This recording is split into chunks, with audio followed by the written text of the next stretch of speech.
The night was quiet. Not peaceful. Quiet in the way a room feels when someone is standing behind you, but you don't want to turn around. The land remembered everything.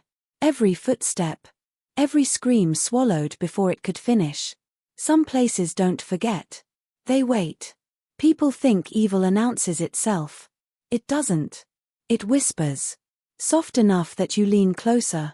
Children never feared the dark here. They said the dark felt warm. Like someone was holding their hand. That was the first lie the land told them. On that night. The wind stopped moving. The trees froze mid-breath. And a voice came from beyond the fields. It didn't shout. It didn't rush. It spoke gently. It said their names. When a child hears their name spoken with love, they don't ask questions. They don't feel fear. The first child stepped outside barefoot. The ground cold beneath their skin. They didn't shiver. They didn't look back. One by one, the others followed. No cries. No hesitation. Just small shadows walking calmly into something waiting for them. By morning, the houses were empty. Beds still warm. Doors wide open. And on the soil, small footprints led into the fields. And stopped. As if the earth itself had closed its mouth. The parents screamed until their voices broke. Men searched the woods with lanterns and guns. Dogs refused to move forward.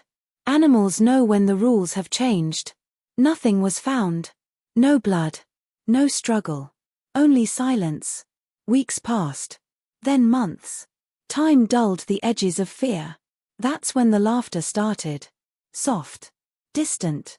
Late at night. Not the laughter of joy. The kind that sounds like it hurts to make. Anyone who followed that sound was never seen again. Their clothes would appear days later. Clean. Folded carefully. Placed where someone would notice. The land didn't want chaos. It wanted attention. Some said they saw themselves standing outside their window. Same face. Same body. But with eyes that didn't belong to anything alive. Others felt small fingers wrap around their wrist in the dark. Cold. Patient. They never screamed. They never woke up. People began to leave. Selling land cheap. Driving away without looking back. But some things don't let you leave. Phones lost signal. Cars stopped working. Voices echoed where no mouths existed. And always. The sound of children breathing close to your ear. If you felt someone standing behind you, you didn't turn around. Everyone learned that lesson too late. The land waited. It always did. It learned grief. It learned loneliness. It learned which memories hurt the most. That's how it survived. The children were never the source. They were the echo. They moved slowly, smiled too long, spoke like they were remembering how. They borrowed voices, borrowed memories, borrowed comfort. At night, people dreamed of walking into the fields willingly, holding small hands, being thanked for coming back. They woke with dirt beneath their nails. Some woke standing outside, barefoot, front doors open behind them. No memory of walking there, only the feeling of being called. The land never chased. It never needed to. It waited until resistance felt unnecessary, until silence felt safe, until fear softened into calm.